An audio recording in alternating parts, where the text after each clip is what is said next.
Congress BJP ನಡುವೆ ತೈಲ ತೆರಿಗೆ ಸಮರ, ಸಿದ್ದು ಸರ್ಕಾರದ ವಿರುದ್ಧ ಬಿಜೆಪಿ ಬೆಂಕಿ, ಇಂದು ಬೃಹತ್ ಹೋರಾಟ. ಬಗೆದಷ್ಟು ಬಯಲಾಗ್ತಾ ಇದೆ ರೌಡಿ ಗ್ಯಾಂಗ್ ಕ್ರೌರ್ಯ. ರೇಣುಕಾ ಸ್ವಾಮಿಗೆ ಕರೆಂಟ್ ಶಾಕ್ ಕೊಟ್ಟವ ಅಂದರ್, ಸ್ನೇಹಿತನ ಮಾತು ಕೇಳಿ ಕೆಡ್ಡಾಗೆ ಬಿದ್ದ ಧನರಾಜು.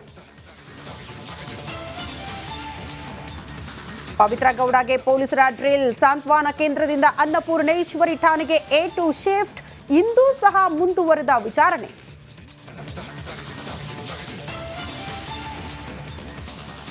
ಮಾಜಿ ಸಿಎಂ ಯಡಿಯೂರಪ್ಪಗೆ ಪೋಕ್ಸೋ ಕೇಸ್ ಕಂಟಕ, ಇಂದು ಸಿಐಡಿ ಮುಂದೆ ಬಿಎಸ್ವೈ ಹಾಜರ್, ಎಫ್ಎಸ್ಎಲ್ ರಿಪೋರ್ಟ್, ವಾಯ್ಸ್ ಸ್ಯಾಂಪಲ್ ಹಿಡಿದು ವಿಚಾರಣೆ. ವಿಶ್ವದಾದ್ಯಂತ ಬಕ್ರೀದ್ ಹಬ್ಬದ ಸಡಗರ, ಸಾಮೂಹಿಕ ನಮಾಜ್, ದೇವರ ದಯೆಗಾಗಿ ಪ್ರಾರ್ಥನೆ.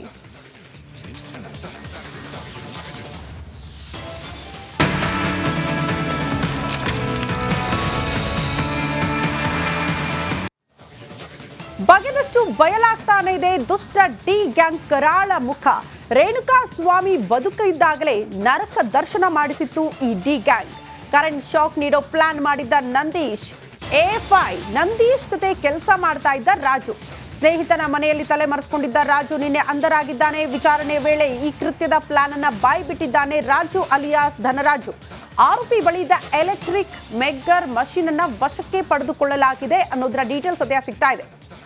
ನಿನ್ನೆ ತನಕ ಯಾವಾಗ ಮರಣೋತ್ತರ ಪರೀಕ್ಷೆಯ ರಿಪೋರ್ಟ್ ಬಂತೋ ಅಲ್ಲಿ ತನಕ ಒಂದಷ್ಟು ಅನುಮಾನ ಇದ್ದಿದ್ದು ಬರೀ ಹೊಡೆದು ಬಡ್ದು ಹಲ್ಲೆ ಮಾಡಿ ತಲೆಗೆ ಗಂಭೀರವಾಗಿ ಪೆಟ್ಟು ಬಿದ್ದಿರೋದ್ರಿಂದ, ರಕ್ತ ಹೆಪ್ಪುಗಟ್ಟಿರೋದ್ರಿಂದ ರೇಣುಕಾ ಸ್ವಾಮಿ ಮೃತಪಟ್ಟಿದ್ದ ಅಂತ ಬದಲಾಗಿ ನಡಿ ಈಗ ಶುರು ಮಾಡೋಣ.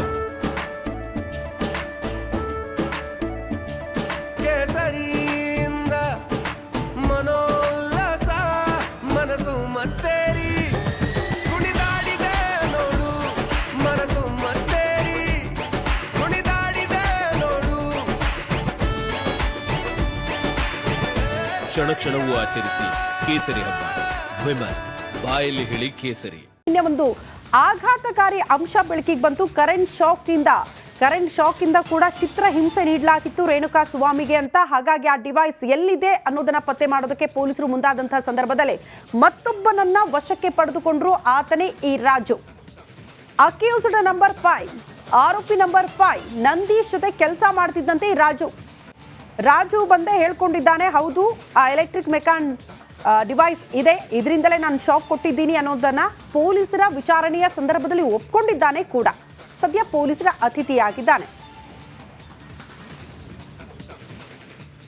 ಈ ಬಗ್ಗೆ ಮತ್ತಷ್ಟು ಡೀಟೇಲ್ಸ್ ಅನ್ನ ಕೊಡ್ತಾ ಹೋಗ್ತಾರೆ ನಮ್ಮ ಪ್ರತಿನಿಧಿ ಅಜಯ್. ನೇರ ಸಂಪರ್ಕದಲ್ಲಿ ಜಾಯಿನ್ ಆಗ್ತಿದ್ದಾರೆ. ಅಜಯ್, ಡಿ ಗ್ಯಾಂಗ್ ಕರಾಳ ಮುಖ, ಈ ಕೊಲೆಯ ಪ್ರಕರಣಕ್ಕೆ ಸಂಬಂಧಪಟ್ಟಂತೆ ತನಿಖೆಗಿಳಿದಂತಹ ಪೊಲೀಸರಿಗೆ ಒಂದೊಂದೇ ವಿಚಾರಗಳು ಬೆಳಕಿಗೆ ಬರ್ತಾ ಇದೆ ದಿನನಿತ್ಯ ಕೂಡ.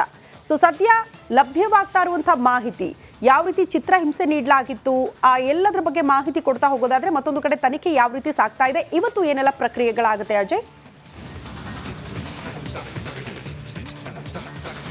ಖಂಡಿತವಾಗ್ಲೂ ಶ್ರುತಿ, ಅಂದರೆ ಏನು ಈ ಒಂದು ಪ್ರಕರಣದಲ್ಲಿ ದಿನ ಕಳೆದಂತೆ ಆರೋಪಿಗಳ ಸಂಖ್ಯೆ ಕೂಡ ಈಗಾಗಲೇ ಹೆಚ್ಚಾಗ್ತಾ ಇರುವಂಥದ್ದು. ಅದರಲ್ಲೂ ಕೂಡ ಪ್ರಮುಖವಾಗಿ ಈಗಾಗಲೇ 19 ಜನರ ಒಂದು ಆರೋಪಿಗಳನ್ನ ಈಗಾಗಲೇ ಪೊಲೀಸರು ಈ ಒಂದು ಮರ್ಡರ್ ಕೇಸ್ನಲ್ಲೂ ಕೂಡ ವಶಕ್ಕೆ ಪಡೆದು ವಿಚಾರಣೆಯನ್ನು ಸಹ ಮಾಡ್ತಾ ಇರುವಂಥದ್ದು. ಇನ್ನು ಏನು ಕಳೆದ ಒಂದು ಕೋರ್ಟ್ ಹಿಯರಿಂಗ್ ಸಂದರ್ಭದಲ್ಲಿ, ಅಂದರೆ ಇವರನ್ನೆಲ್ಲರನ್ನೂ ಕೂಡ ಏನು ಕೋರ್ಟ್ ಮುಂದೆ ಹಾಜರುಪಡಿಸಿದಂಥ ಸಂದರ್ಭದಲ್ಲೂ ಕೂಡ ಅಲ್ಲೂ ಕೂಡ ಒಂದು ಪ್ರಸ್ತಾಪ ಆಗಿತ್ತು. ಕರೆಂಟ್ ಶಾಕ್ ವಿಚಾರವಾಗೂ ಕೂಡ ಅಲ್ಲಿ ಪ್ರಸ್ತಾಪ ಆಗಿತ್ತು.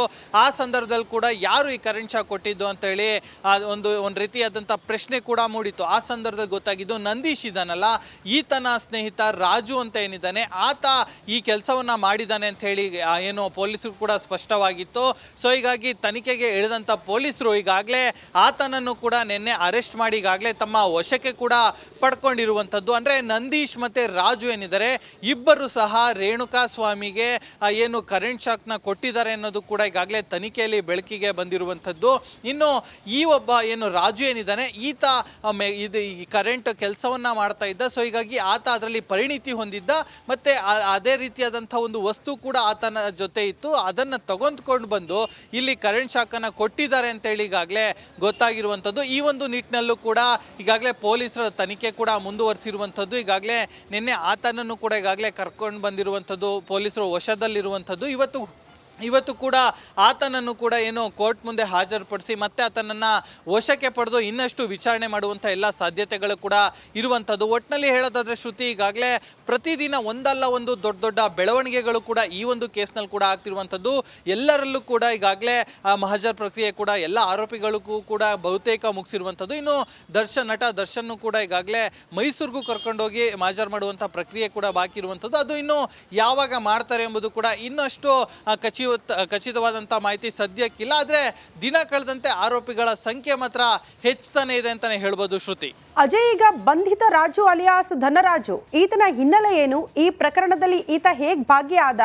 ಈತ ಕೂಡ ನೇರವಾಗಿ ನಟ ದರ್ಶನ್ ಅವ್ರ ಜೊತೆಗೆ ಸಂಪರ್ಕದಲ್ಲಿದ್ದಂತ, ಯಾರ ಅಣತಿಯಂತೆ ಈ ಕೆಲಸ ಮಾಡಿದ್ದಾನೆ? ಈ ಬಗ್ಗೆ ಏನಾದರೂ ಮಾಹಿತಿ ಸಿಗ್ತಾ ಇದೆಯಾ ತನಿಖೆ ಸಂದರ್ಭದಲ್ಲಿ?